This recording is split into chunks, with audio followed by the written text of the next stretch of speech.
शब्दानं प्रकाशित होऊ शकत नाही. मग परमात्मा संबंधानं काय करा, गप्प बसा, काही बोलू नका. कारण त्याचं न बोलणं, ज्ञानोबारांची ओवी सांगू, न बोलणेवरी बाळापतीसी रूप करी. ज्ञानोबाराय बोलतात. आता उदाहरण सांगतो. त्या रघुवंशामध्ये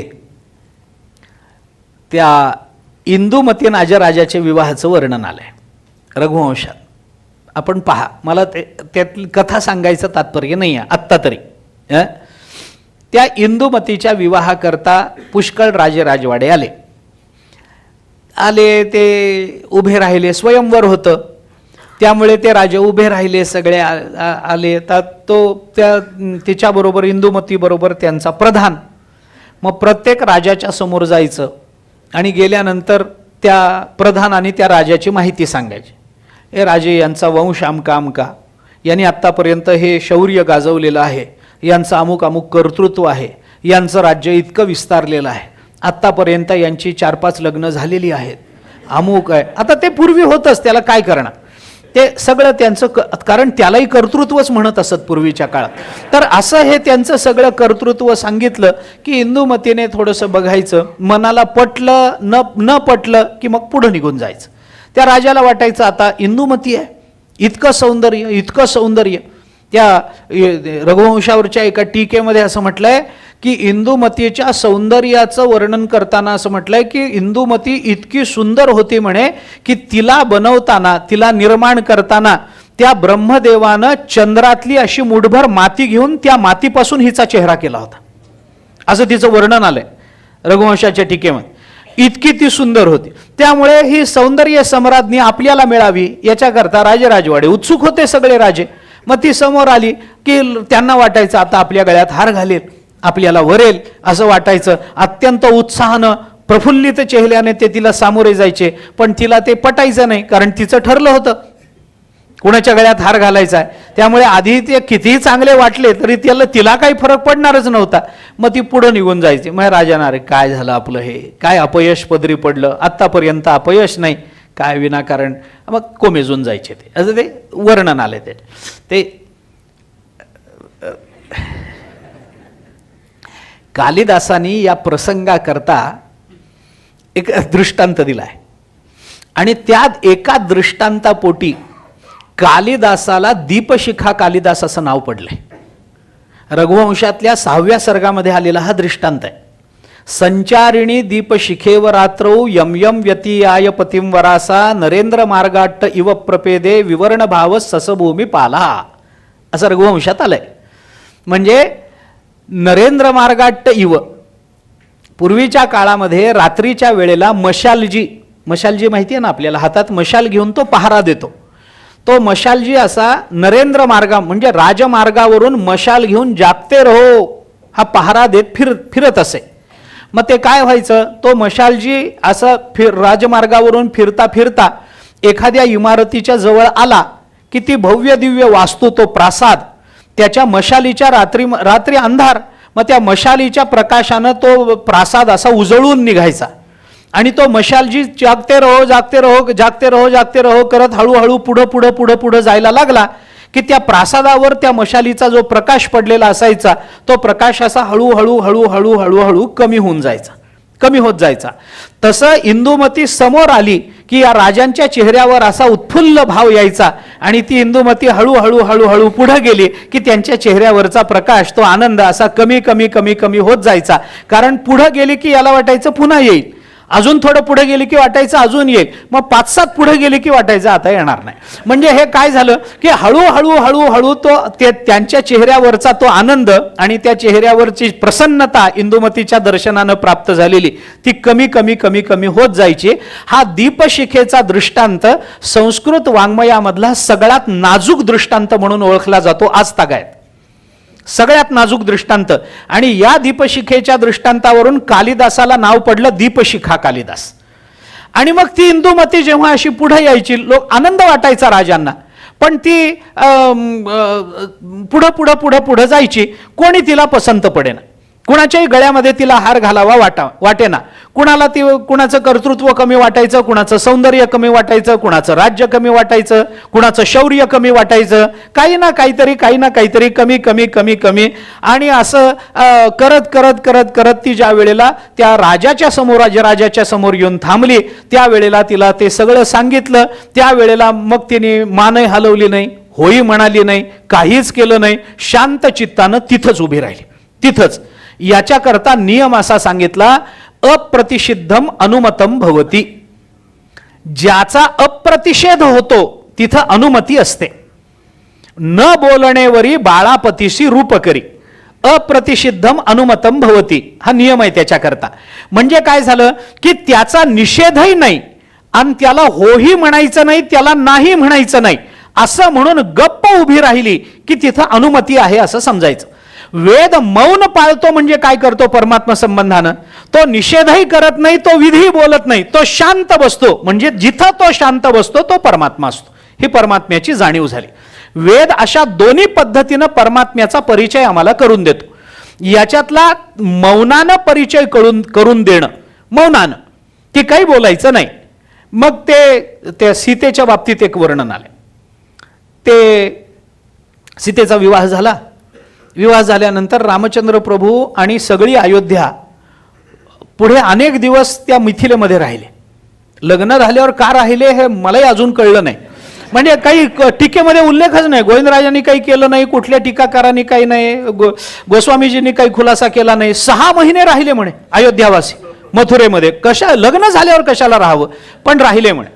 म्हणजे कारण त्याचं एक असं सांगितलं जातं की मिथिला इतकी विचित्र नगरी होती, म्हणजे इतकं सौंदर्य मिथिलेमध्ये होतं की ते सौंदर्य पूर्ण बघण्याकरता अयोध्यावासियांना 6 महिने लागले. अशी ती मिथिला नगरी होती, असं तिचे एका ठिकाणी वर्णन आहे अन्य पुराणांमध्ये. मग आता हे राहिले, बरं राहिनात का, आपल्याला काय खाऊ घालायचंय का त्याची चर्चा राहिल्यानंतर मग ते सगळं झालं, लग्न वगैरे लागलं आणि मग आता जायचं अयोध्येला, नवऱ्याबरोबर जावं लागणार आहे. त्यामुळं सीता मातोश्री, ती मांडवी, श्रुतकीर्ती वगैरे या उर्मिला या सगळ्या आपल्या आपल्या मैत्रिणींना भेटण्याकरता म्हणून मैत्रिणींबरोबर एक आपल्या त्या राजवाड्याच्या उपवनामध्ये, बागेमध्ये गप्पा मारत मारत विहार करत होत्या. कर्मधर्म संयोगाने त्याच वेळेला हे 4ही राजपुत्र रामचंद्र प्रभू, लक्ष्मण, भरत आणि शत्रुघ्न हे सगळे त्याच वेळेला जे मिथिला दाखवणारे लोक होते जनकाचे, त्यांच्याबरोबर त्याच बागेमध्ये आले. आल्यानंतर इकडं त्या सगळ्या मुली खेळत होत्या, इकडं हे सगळ्या आल्यानंतर स्वाभाविक त्या ज्या सीताच्या मैत्रिणी होत्या त्या चपापल्या आणि त्यांनी सांगितलं, सीते ते बघ पाहुणे आले.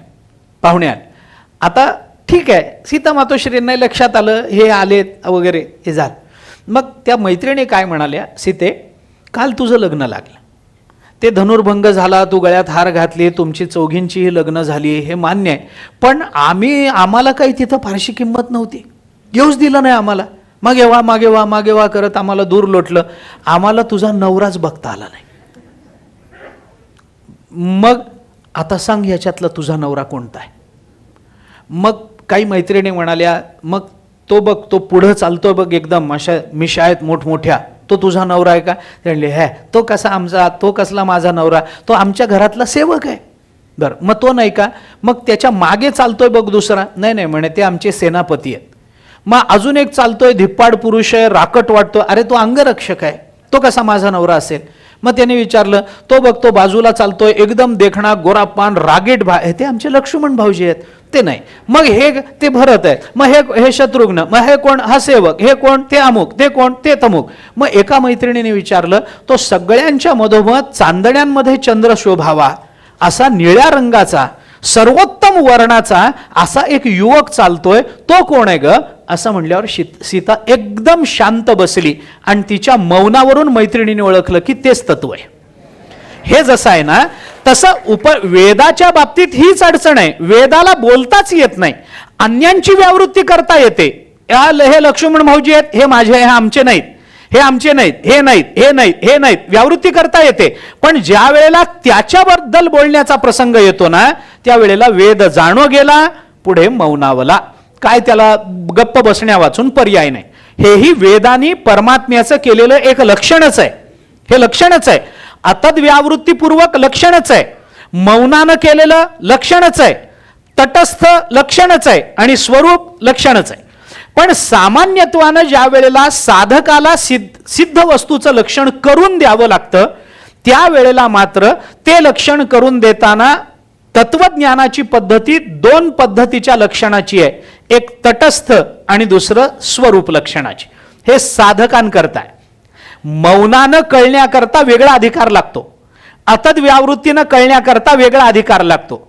पण स्वरूपापर्यंत पोचायचं असेल तर त्याच्याकरता जो पारंपरिक मार्ग आहे तो तटस्थ लक्षणाकडून स्वरूप लक्षणाकडे जाणार आहे. याच्याकरता ज्ञानेश्वर महाराजांनी सगळ्यात पहिल्यांदा त्या परमतत्वाचं एक लक्षण आपल्या समोर बोलून दाखवलं. काय लक्षण आहे? मूलायाग्राय मध्याय मूलमध्याग्र मूर्तये. या जगताच्या मूलस्थानी, या जगताच्या मध्यस्थानी आणि या जगताच्या अंत्यस्थानी, मूळ मध्य आणि अंतस्थानी या सगळ्या मर्यादांनी जो साकार झालेला आहे तो परमात्मा आहे. त्याला आम्ही नमः पूर्णाय शंभवे, त्याला आम्ही नमन करतो. आता या जगताच्या आरंभी आहे, या जगताच्या मध्ये आहे आणि या जगताच्या अंती आहे. आपण काल परवा या संबंधानं बोललोय. यतो वा इमानी भूतानी जायन्ते मूलायाग्राय जातानी जीवंती मूलमध्याय यत प्रयंती अभिसंविशंती अंताय. म्हणजे जगताच्या आरंभी, जगताच्या मध्ये आणि जगताच्या अंती जे तत्व आहे त्याला परमात्मा असं म्हणतात. म्हणजे काय झालं? म्हणजे या जगताच्या उत्पत्ती, स्थिती आणि लयाचं कारण जो आहे तो परमात्मा.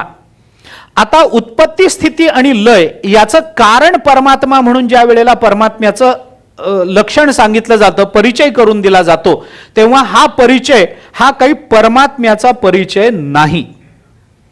का नाही? कारण असं आहे की परमात्म्याच्या संबंधानं हे तटस्थतेनं बोलणं झालं. तटस्थ लक्षण कशाला म्हणतात? तटस्थ लक्षण मी आपल्याला उदाहरणाने सांगतो. तटस्थ लक्षण कशाला म्हणतात? जे लक्षण लक्ष्याला इतरांपासून वेगळं काढतं पण स्वतः लक्ष्याशी एकरूप न होता लक्ष्यापेक्षा वेगळंच राहतं, ते तटस्थ लक्षण. मी सोपं सांगतोय, लक्षण करतच नाहीये त्याचं, सोपं सांगतोय मी आपल्याला. त्याला लक्षण तटस्थ लक्षण असं म्हणतात. तटस्थ म्हणजे काय? तट शब्दाचा अर्थ काय? तट म्हणजे किनारा. नदीचा तट म्हणजे काय? नदीचा काठ, किनारा. नदीचा काठ, काठावर उभं राहून केलेलं जे लक्षण आहे ना ते तटस्थ लक्षण. आता ह्याच्यापेक्षा सोपं करू शकत नाही. काठावर उभं राहून केलेलं लक्षण म्हणजे काय आहे की मनुष्य काठावर उभं राहून सांगतो ते अमुक आहे, ते अमुक आहे, ते अमुक आहे. काठावर उभं राहून सांगणाऱ्या माणसांना पोहावं कसं हे फार चांगलं सांगता येत असतं. मला काय म्हणायचं आपल्या लक्षात आलं का? हा, काठावर उभं राहून जी माणसं सूचना करतात ना त्यांना चांगलं पोहावं कसं हे फार चांगलं सांगता येतं, पण त्यांना स्वतःला पोहता येत नाही. ही अडचण आहे, ही अडचण आहे. तटस्थ लक्षणाचं हेच काम आहे. तटस्थ लक्षण लक्ष्याला वेगळं काढेल पण स्वतः लक्ष्याशी एकरूप होणार नाही.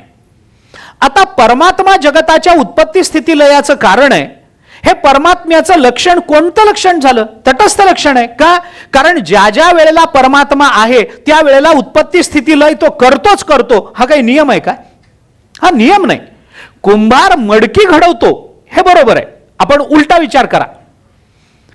कुंभार मडकी बनवतो हे बरोबर आहे.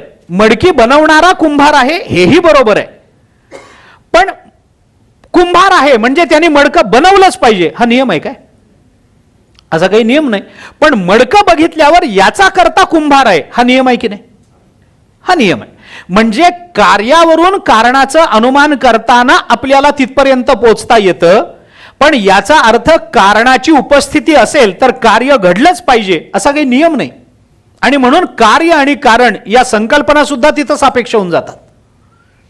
कार्य घडलंच पाहिजे असा काही नियम नाही. उदाहरणं खूप आहेत. मुद्दा काय लक्षात घ्या.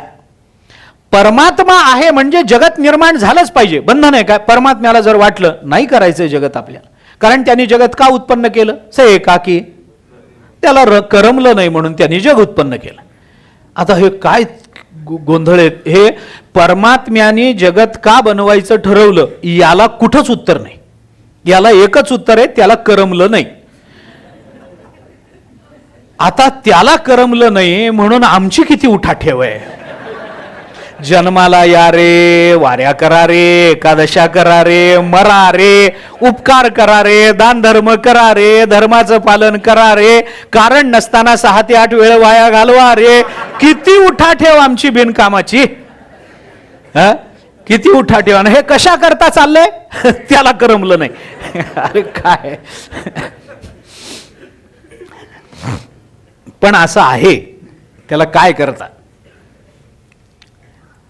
त्याला करमणार असेल ना आणि आमच्यामुळे त्याचं मनोरंजन होणार असेल ना तर जन्मजन्मांतरामध्ये आम्ही त्याच्या करता जीव म्हणून आणि जड म्हणून जन्माला येऊ. काय त्याचं कौतुक, काय कौतुक. त्याला करमणार. हा, त्याला करमणारच नसेल आणि आमचं काही त्याला त्या रहीमजींचा श्लोक आहे ना, रहीमजींनी देवाला प्रार्थना करताना, रहीमजी कृष्णभक्त होते, त्या रहीमजींनी देवाला प्रार्थना करताना फार सुंदर विधान केलंय. अनिता नटवन्मयाम तव पुर श्रीकृष्ण या भूमिका व्योमाकाश कखांबराब्दी वसवत वत्प्रीत येद्यावधी. त्यांनी फार सुंदर वर्णन केलंय. एका नाटकाचं रूपक आहे. प्रीतम मे यदि तांस समीक्ष भगवन तद्वांचितम देहि मे नोचेत ब्रूहि कदापि मानय पुनर्मामिदृशीम भूमिका. रहीमजींचा श्लोक आहे. रहीमजी देवाला म्हणतात की देवा, हे जगत म्हणजे रंगमंच आहे. आता आपण बसलोच आहोत. हे जगत म्हणजे रंगमंच आहे. या रंगमंचावरती नाटक करणारे नट नट्या म्हणजे आम्ही आहोत.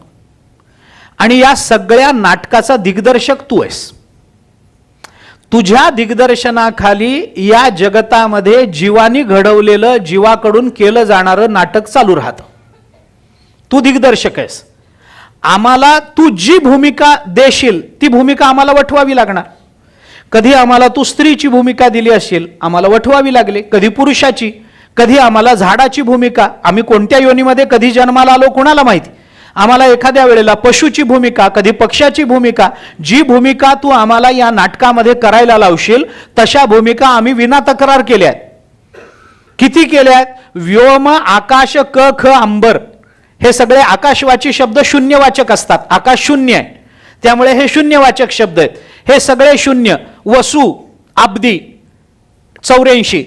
किती 8 वसु 4 अब्दी म्हणजे 84 लक्ष वेळेला तू आम्हाला जी जी भूमिका देऊन या जगताच्या रंगमंचावर नाटक करायला पाठवलं ना देवा, आम्ही तुझ्या मनाप्रमाणे. तू दिग्दर्शक आहेस. तू तिथं जा म्हणलं की आम्ही तिथं गेलं पाहिजे. तू इथून हलू नको म्हटलं की आम्ही हललं नाही पाहिजे. तसं 84 लक्ष वेळेला तू जी भूमिका आम्हाला देशील ती भूमिका घेऊन या जगताच्या रंगमंचावर तुझ्या दिग्दर्शनाखाली आम्ही नाटक केलं. मग आता काय म्हणणं काय.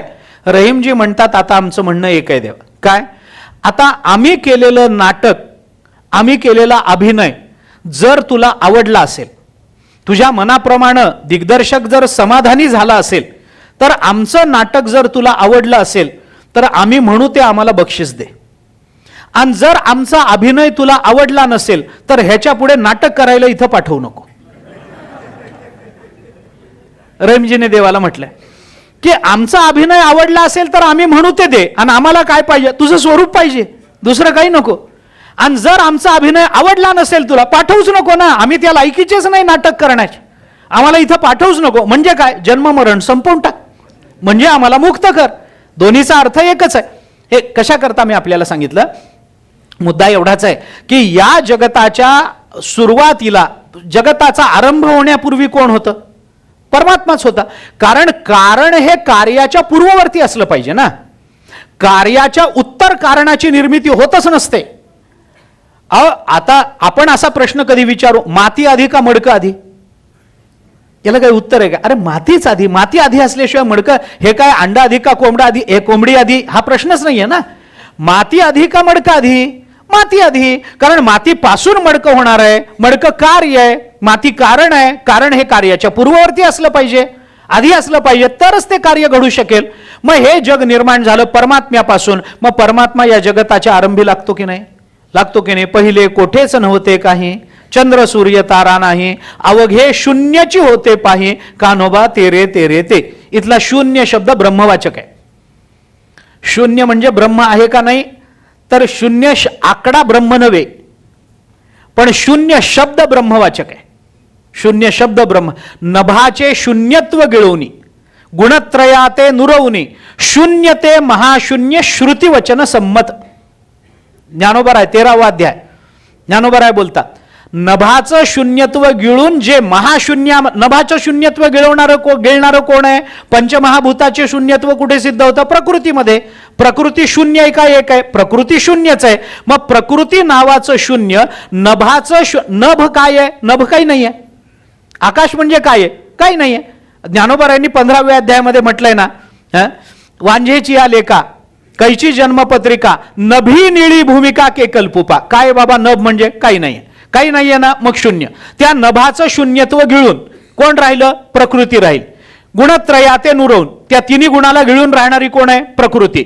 मग अशी जी प्रकृती नभाचे शून्यत्व गिळूनी, गुणत्रयाते नुरवूनी, शून्य असणारी ती प्रकृती महाशून्य, ती महाशून्यामध्ये विलीन होते. हे महाशून्य काय? तर श्रुतिवचन संमत. ज्ञानोबरायांनी म्हटलंय. आता कोणती श्रुती याला संमत आहे बाबा? जगताच्या आरंभी काहीच नव्हतं, याला कोणती श्रुती संमत आहे?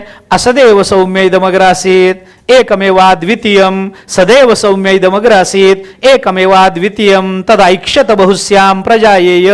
उपनिषदाने सांगितलं. म्हणजे याचा अर्थ काय झाला? या जगताचा आरंभी असतच होतं, या जगताच्या आरंभी सतच होतं. दोन्ही श्रुती आहेत. मग असत होतं का सत होतं? आचार्यांनी म्हटलं सत सोडून सगळं असतच होतं. आचार्यांचं भाष्य आहे. म्हणजे काय झालं? याला समन्वय म्हणतात. हा, म्हणजे याचा अर्थ काय झाला की जगताच्या आरंभी एक परमात्मा होता, त्या परमात्म्यापासून विश्वाची उत्पत्ती झाली. बरं, विश्वाची उत्पत्ती झाली, मातीपासून मडकं झालं. ते मडकं ज्या वेळेला अस्तित्वात आहे, जोपर्यंत अस्तित्वात आहे तोपर्यंत कशाच्या आधारावर आहे? कशा? कारण कार्यामध्ये नित्य अनुस्यूत असतं. नियम काय आहे? कारण कार्यामध्ये नित्य अनुस्यूत आहे. तुम्ही मडकं घरी घेऊन येता, मातीपासून मडकं झालं.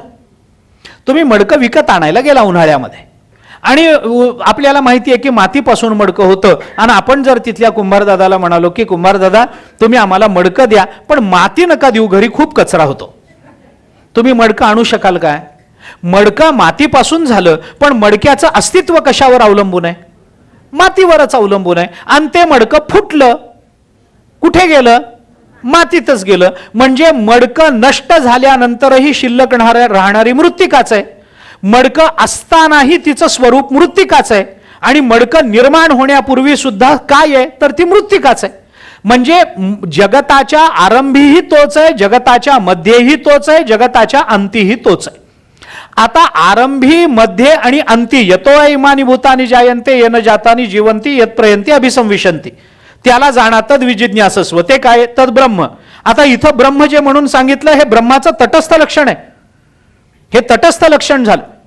कारण श्रुतीनं काय, ब्रह्मसूत्राने काय, किंवा भागवतानी काय, आपल्याला या संबंधामध्ये काय सांगितलं? याच्या जयापासोनी सकळ महिमंडळ हे झाले, तो एक पंढरीचा राणा नये अनुमाना श्रुतीसी. तू को बराय. आता ते काय आहे? आचार्याने या परमात्म्यापासून जगताची उत्पत्ती झाली म्हणून परमात्मा जगताचं तटस्थ लक्षण आहे, म्हणजे एक उपादान कारण आहे. आता परमात्म्याचं उपादानत्व हे जगताचं किंवा परमात्म्याचं तटस्थ लक्षण झालं, तटस्थतेनं झालं. का तटस्थतेनं? कारण जग आहे म्हणजे परमात्मा आहेच आहे, पण परमात्मा आहे म्हणजे जग असलंच पाहिजे असं बंधन नाही आहे. ज्या वेळेला जगताचा ग्रास परमात्मा करेल, स्वतःमध्ये लय करून घेईल, त्या वेळेला जगत नसेल पण परमात्मा असेल की नाही? परमात्मा. आणि त्याला जर वाटलं नाही पुन्हा हे काय आपलं चांगलं मनोरंजन करत नाहीत, यांना जन्माला घालणंच नको, असं जर देवाला वाटलं तो नाही करणार निर्माण जगत. त्याच्या इच्छेचा प्रश्न आहे. त्याला वाटलं तर करेल, नाही तर नाही करणार. मग त्याने जर केलं नाही, त्याने जर जगत निर्माण केलं नाही, तर मग तो परमात्मा नाही आहे का? मुद्दा काय लक्षात घ्या. काय आहे? एखादा मुलगा दिसला तर आईबाप मानाल की नाही? हो म्हणा ना, इतका विचार काय करता त्याच्यात? अहो ह्याच्यात विचार करण्यासारखी काय गोष्ट? मुलगा दिसला, आईबाप असतीलच की नाही कुठे ना कुठे? मुलं आईबाप नाही येतो, गावाला गेले नाही, हो नाही, मग मेले का नाही? पहिलेपासून नव्हतेच. मग कुठून आला? आईबाप मानावे लागतील की नाही? मानावे. मुलगा आहे म्हणजे आईबाप कारण आहेतच, पण आईबाप आहेत म्हणजे मुलगा झालाच पाहिजे. बंधन आहे काय? बंधन आहे काय? नाही ना. हा, मुलगा झाल्यामुळे त्याला आईबाप म्हटलं गेलं असेल हे मी मान्य करतो. आईबाप म्हटलं गेलं असेल, ह्या संज्ञा लागू पडल्या असतील, पण हे फक्त पहिल्या मुलाच्या बाबतीत. दुसऱ्या मुलाच्या बाबतीत आईबाप ही संज्ञा आधीच लागू झालेली आहे त्यांना, त्यामुळे दुसऱ्या मुलामुळे त्यांना आईबाप पण आलेलं नाहीये. हा, पहिल्या मुलापर्यंत हे मर्यादित आहे. आता जाऊ दे, त्याच्यात काय खोलात जायचंय हो प्रपंचात, जाऊ द्या. परमात्मा संबंधानं विचार करताना परमात्मा आहे म्हणजे जगाने असलंच पाहिजे असं बंधन नाही, पण जग जर प्रतीतीला येत असेल तर त्याचं कारण परमात्म्याशिवाय दुसरं कोणी असू शकत नाही. एवढं आत्ता लक्षात घ्या. एवढाच विचार आहे. हे काय झालं की परमात्मा या जगताचं अभिन्न निमित्तोपादान कारण झालं, आणि परमात्म्याचं अभिन्न निमित्तोपादानत्व हे परमात्म्याचं तटस्थ लक्षण होतं, हे स्वरूप लक्षण होणार नाही. त्याने निर्माण केलं हे बरोबर आहे, निर्माण केलं याच्याबद्दल वाद नाही. आता याचा विचार केला तर आचार्यांनी याच सूत्रावर भाष्य करत असताना ह्याच्यापासून जन्माला आलं सगळं ठीक आहे, झालं काय जे झालं असेल ते झालं असेल. जन्माद्यस्य यतः, जन्मादि अस्य यतः. ह्या जन्मादी जन्म म्हटलंय, जयापासोनी सकळ महिमंडळ हे झाले जन्म, एवढाच विचार तुकोबारांनी केलाय. पण ब्रह्मसूत्रांनी जन्मादी असं म्हटलंय, भागवतांनी सुद्धा जन्मादी असं म्हटलंय. जन्माद्यस्य यतोन्वयात, जन्मादी अस्य म्हणजे जन्मादी. आदीमध्ये काय घ्यायचं? आदीमध्ये काय घ्यायचं? नुसता जन्म घ्यायचा नाही, नुसता जन्म घ्यायचा नाही. ते त्याच्याकरता आचार्याने ब्रह्मसूत्र भाष्यामध्ये याचा विचार बहुव्रीही समासाचा विचार करताना केलाय. याच्यापासून तद्गुण संविज्ञान बहुव्रीही आणि अतद्गुण संविज्ञान बहुव्रीही असे बहुव्रीहीचे दोन प्रकार आहेत. आचार्याने त्याला तद्गुण संविज्ञान बहुव्रीही असं म्हटलंय. जन्माद्यस्य यतः हा बहुव्रीही समास झाला, याच्यापासून हे सगळं जन्माला आलं तो हा बहुव्रीही समास झाला. आता हा बहुव्रीही समास आता ते व्याकरण आहे पुन्हा, त्याचे तद्गुण संविज्ञान आणि अतद्गुण संविज्ञान असे दोन प्रकार. समास होताना ज्या दोन पदामध्ये होतो त्या दोन्ही पदाचा अर्थामध्ये एकवाक्यतेनं अर्थ घेणं तद्गुण संविज्ञान आहे, आणि ज्या दोन पदामध्ये समास होतो ती दोन पदं अर्थात न येणं हा अतद्गुण संविज्ञान आहे. आचार्यांनी त्याला उदाहरणं दिली आहेत, आचार्यांनी दिली नाही आहेत. आचार्यांनी फक्त तद्गुण संविज्ञान म्हणून पुढे नेलंय. पण रत्नप्रभेनी याला रत्नप्रभा नावाची एक टीका आहे ब्रह्मसूत्र भाष्यावरची, त्या रत्नप्रभेनी याला उदाहरणं दिली आहेत. रत्नप्रभेने उदाहरण काय दिलं याच्याकरता की पहिलं उदाहरण दिलं लंबकर्ण. लंबकर्ण शब्दाचा अर्थ आहे गाढव. लंबकर्ण शब्दाचा अर्थ काय होतो? ज्याचे कर्ण लंब आहेत तो. कान लांब कुणाचे? गाढवाचे, म्हणून लंबकर्ण शब्दाचा अर्थ गाढव. मग आता एका कुंभाराने आपल्या मुलाला सांगितलं लंबकर्णाला आण. लंबकर्णाला आण म्हणल्यानंतर मुलांनी कुणाला आणलं? गाढव आणलं. आता ते गाढव आणलं, ते गाढव काय आहे? लंब आणि कर्ण हे दोन्ही मिळून लंबकर्ण शब्द सिद्ध झाला की नाही? मग गाढव आल्यानंतर त्याचे लंबकर्णही गाढवाबरोबर आले की नाही? मग हा तद्गुण संविज्ञान झाला, हा तद्गुण संविज्ञान.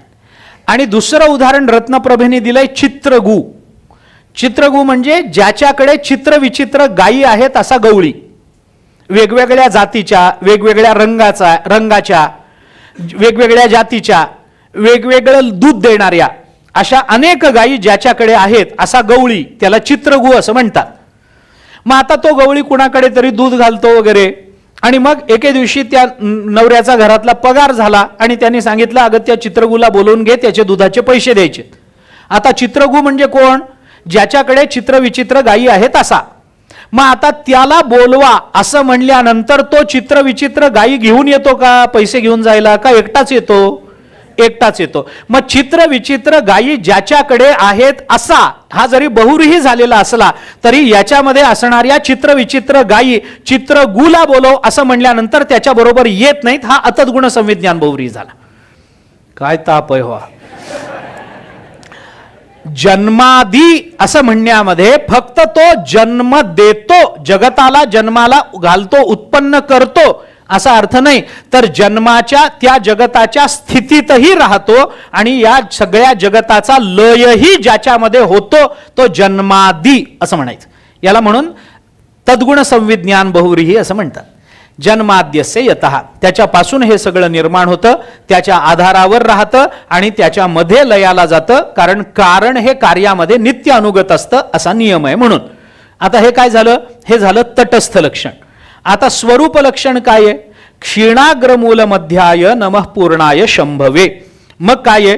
मूल, मध्य आणि अंत हे तिन्ही ज्याच्या ठिकाणी क्षीण आहेत, म्हणजे या तिन्हीचाही ज्याच्या ठिकाणी पूर्णतः अभाव आहे असा जो परमात्मा, त्याला आम्ही नमस्कार करतो. हे स्वरूप लक्षण झालं. स्वरूप लक्षण का म्हणायचं? कारण त्याच्या ठिकाणी उत्पत्ती, स्थिती, लय हे काहीच नाही. जे केवल चैतन्य आहे ते कुणाची उत्पत्ती करत नाही. जगताची उत्पत्ती करणारं केवल चैतन्य नाही.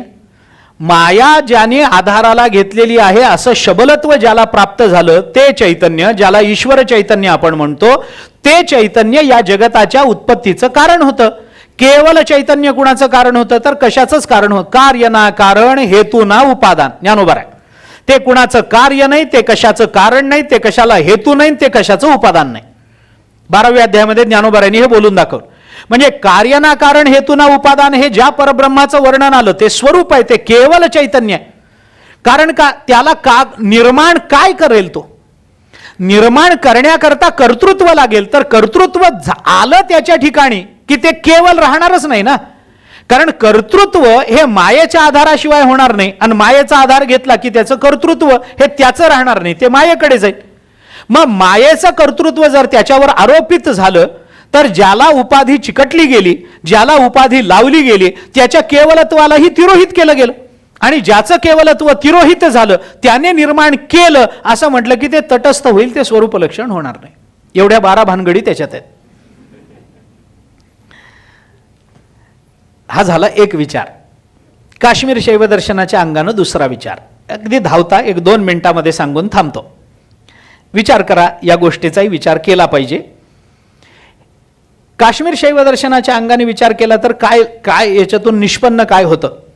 असं आहे, शिव जेव्हा शक्ती रूपानं स्फुरतो त्यावेळेला जगताची प्रतीती येते. आपण काल या संबंधामध्ये बोललो. आता शक्ती रूपाने तो स्फुरतो म्हणजे त्याला काही बाध आला का? शक्ती ही त्याला उपाधी लागली का? नाही. का लागली नाही? कारण उपाधी लागणं म्हणजे काय आहे? उपाधी कोण आहे? उपाधी कोण आहे? उपाधी कशाला म्हणतात? उपाधी ही स्वभिन्न मानायची का अभिन्न मानायची?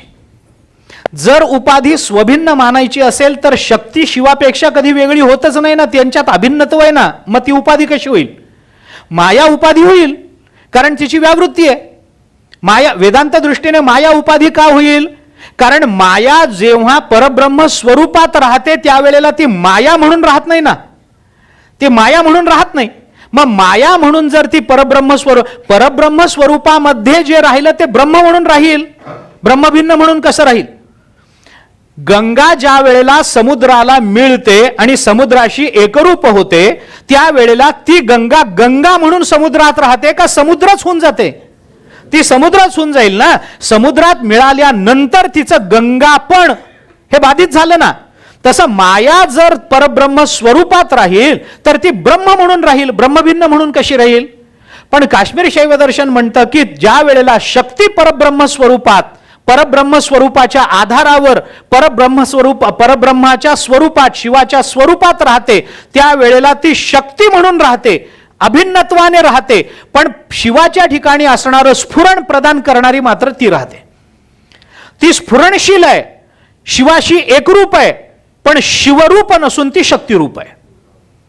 या भिन्न अभिन्नतेचा फार फार विलक्षण मांडणी काश्मीर शैवदर्शनाची.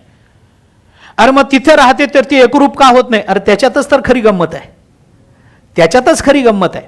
भक्ती परमात्म्याच्या ठिकाणी राहते, पण भक्ती परमात्मरूप म्हणून राहत नाही. त्या परमात्म्याला विशेष बनवणारी स्वतंत्र म्हणून राहत असेल तर मग ती भक्ती जशी परमात्म्याशी एकरूप मानूनही परमात्म्याच्या कल्पित भेदात वेगळी मानली जाते, तशी ती शक्ती सुद्धा शिवाच्या ठिकाणी अभिन्नत्वानं राहते, पण शिवाला प्राप्त करून देणारं स्फुरण हे मात्र शिव तिच्याकडून घेत असेल तर ती शक्ती ब्रह्मभिन्न शिव अभिन्न आपल्याला मानावी लागेल. ब्रह्मभिन्न मानता येणार नाही, शिवाशी अभिन्नच आपल्याला मानावी लागेल. मग जर ती शिवाशी अभिन्न आहे तर अभिन्न असणारी वस्तू ही उपाधी होईल का? उपाधी कोणती? आपण मगाशी उपाधीचं लक्षण बघितलं. स्वसमीपे स्थिते वस्तुनी या स्वधर्म मादत्ते. स्वतःच्या जवळ येणाऱ्या वस्तूवर जे स्वतःचे धर्म आरोपित करते तिला उपाधी असं म्हणतात.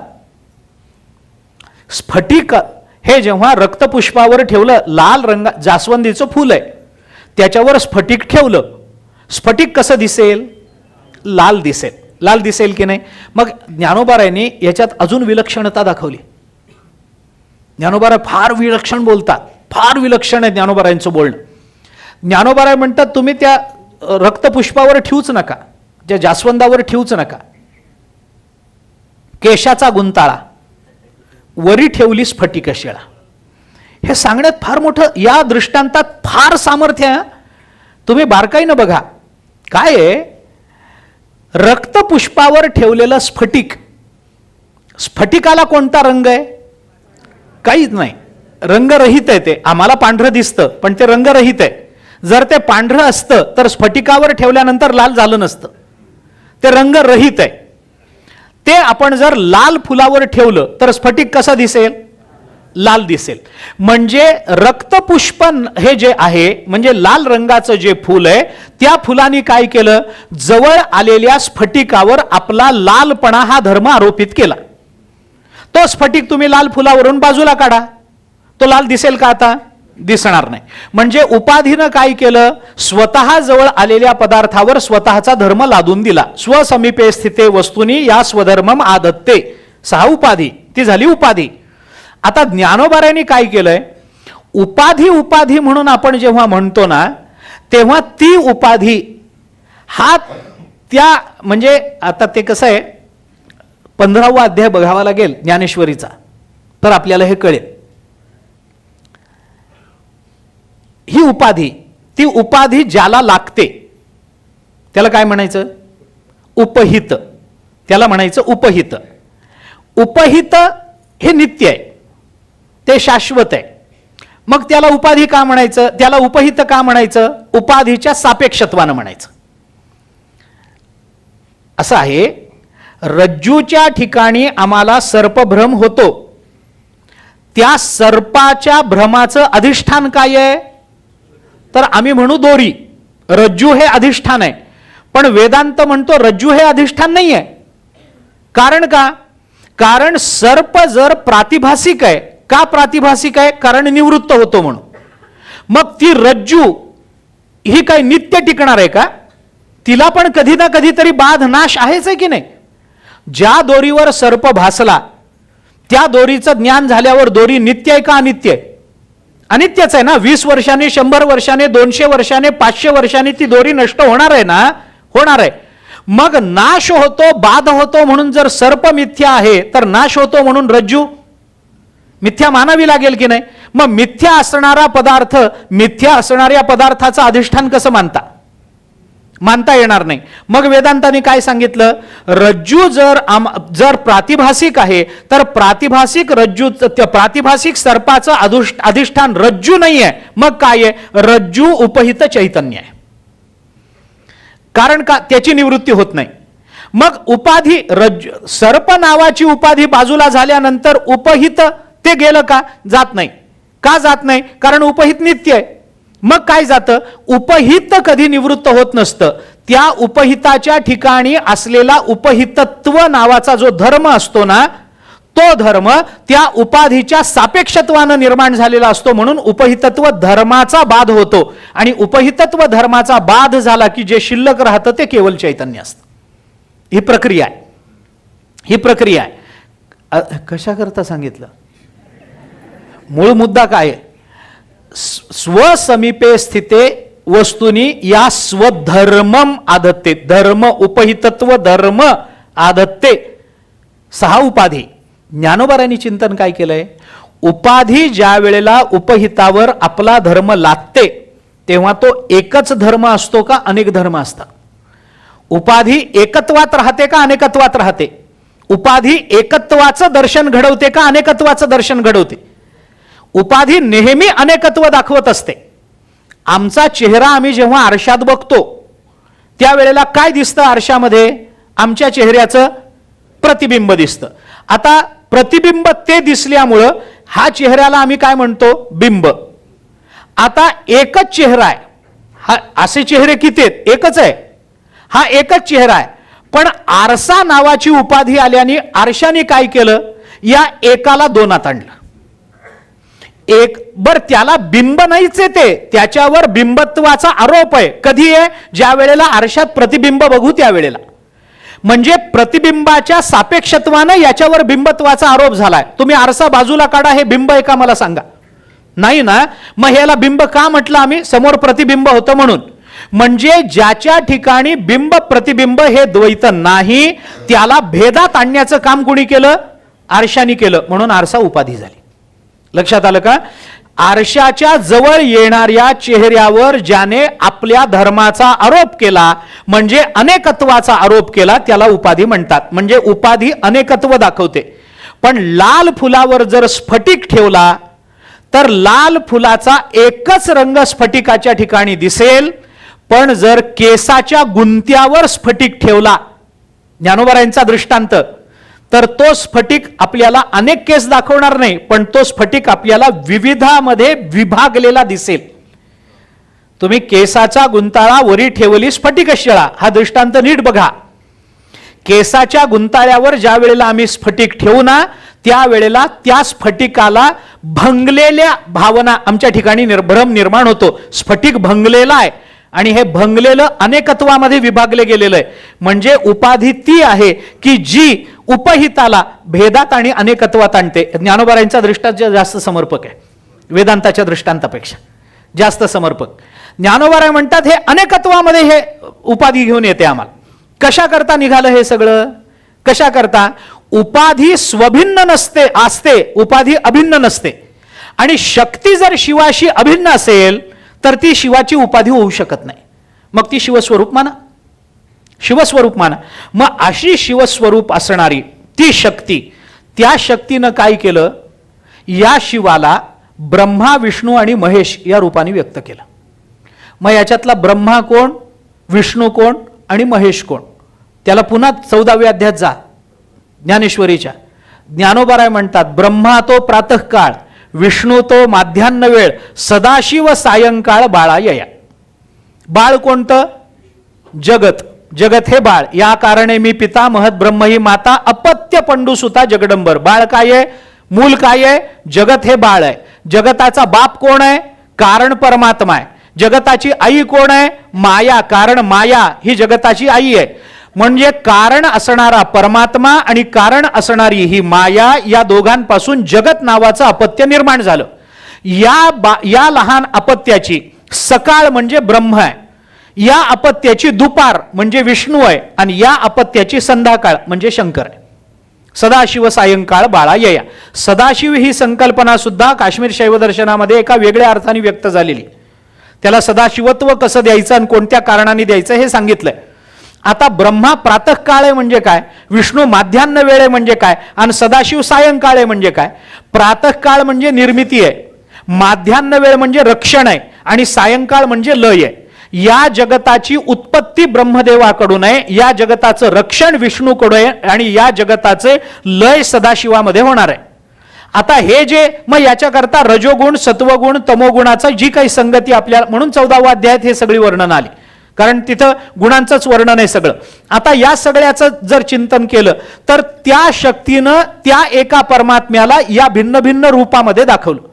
या भिन्न रूपामध्ये दाखवणं हे त्या परमात्म्याचं तटस्थ लक्षण झालं. आणि ज्या वेळेला ही सगळी रूप, ज्या वेळेला जगताचा लय त्या तत्वामध्ये होऊन जातो आणि ज्या वेळेला ब्रह्मसापेक्ष शिवसापेक्ष असं कोणतंही जगत या इथं अस्तित्वात नसतं, त्या वेळेला या ब्रह्मा विष्णू महेशाला त्या शक्तीनं पुन्हा परमात्मरूप करायचं असतं आणि त्याचं शिवरूपत्व जे अबाधित राहतं ते त्याचं स्वरूप लक्षण असतं. ज्ञानोबाराय म्हणतात त्याला नमः पूर्णाय शंभवे, त्याला आम्ही नमन करतो. असं जे तत्व आहे त्या तत्वाला आम्ही नमन करतो. ते कसं आहे? पूर्ण ब्रह्म आहे, असं ज्ञानोबारायांनी इथं बोलून दाखवलं.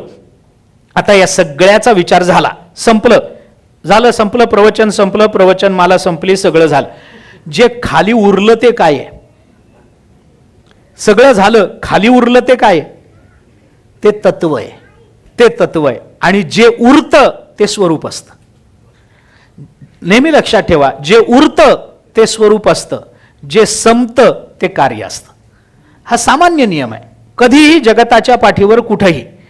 परमात्मा सच्चिद आनंद रूप आहे असं जेव्हा परमात्मा संबंधानं म्हणलं जातं तेव्हा त्याचं सद्रूपत्व, त्याचं चिद्रूपत्व आणि त्याचं आनंद रूपत्व हे सर्वाच्या निरपेक्ष आहे.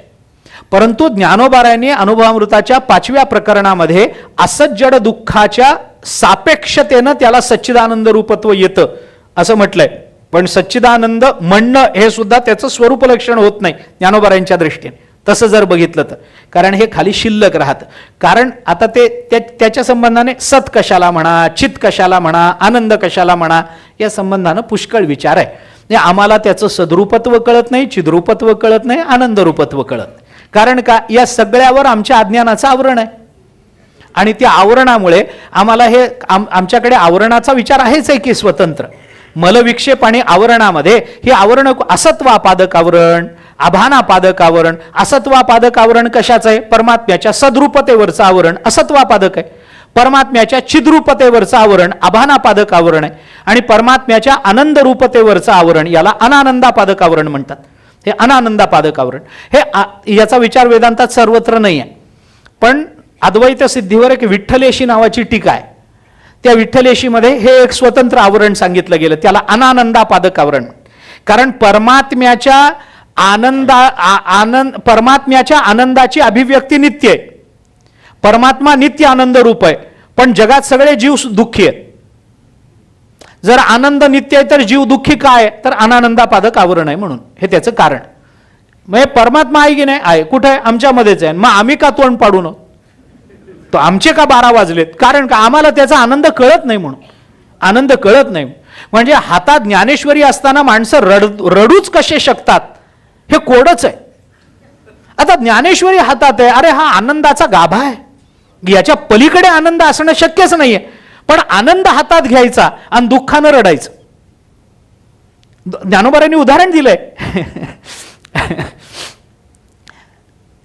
काय ज्ञानोबारांच्या दृष्टांताला अंत नाही आणि त्याच्या सौंदर्यालाही पार नाही.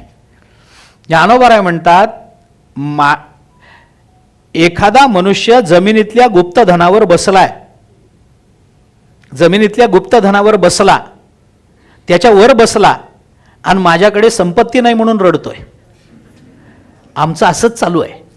हातात ज्ञानेश्वरी आहे, हातात गाथा आहे, हातात संत वाङ्मय, तरी अजून आमचं रडणंच संपत नाही आहे. ज्ञानोबाराय म्हणतात हे अनानंदापादक आवरण. वेदांत म्हणतो त्याला अनानंदापादक आवरण वगैरे वगैरे. ही तिन्ही आवरणं त्या संबंधात आहेत. जे खाली उरतं ते काय आहे? ते ब्रह्मतत्व. त्या ब्रह्मतत्वाला आम्ही नमन करतो असं ज्ञानेश्वर महाराजांचं म्हणणं आहे. एकूण परमात्म स्वरूपाचं चिंतन ज्ञानेश्वर महाराजांनी मांडलं. सद्गुरू या परमात्म तत्वाचा बोध आम्हाला प्राप्त करून देतात, म्हणून ते सद्गुरू ब्रह्मविद्या याच रूपानं आमच्या जीवनामध्ये प्रकट होतात. सद्गुरू म्हणजे काही नाही तर ती उघडी ब्रह्मविद्या आहे. सद्गुरू म्हणजे परमात्माच ब्रह्मविद्येच्या रूपानं प्रकट झालेला आहे. सद्गुरू म्हणजेच बोध आहे, सद्गुरू म्हणजे विद्या आहे, सद्गुरू म्हणजे ब्रह्मतत्व आहे. आणि ब्रह्मतत्व हेच जगतामध्ये अबाधित आहे, नित्य आहे, शाश्वत आहे. त्याला वंदन कशाला करायचं, तर त्याची जाणीव व्हावी म्हणून, त्याचा आम्हाला बोध व्हावा म्हणून. आणि तो बोध व्हावा हे जर या 5 श्लोकातून ज्ञानोबारायांनी बोलून दाखवलं असेल, तर तो बोध होण्याच्या प्रक्रिया काय आहेत हे पुढच्या 10 प्रकरणामध्ये ज्ञानोबारायांनी आपल्याला सिद्ध करून दिलेला आहे. त्या सगळ्या प्रकरणाचा आपल्याला विचार करायचा आहे, ओविशः विचार करायचा आहे. ज्ञानेश्वर महाराजांनी खूप तळमळीनं, खूप प्रेमानं, खूप सखोल, खूप व्यापक रूपानं आपल्याला हे यथार्थ ज्ञान या अनुभवामृतामधून करून दिलेलं आहे.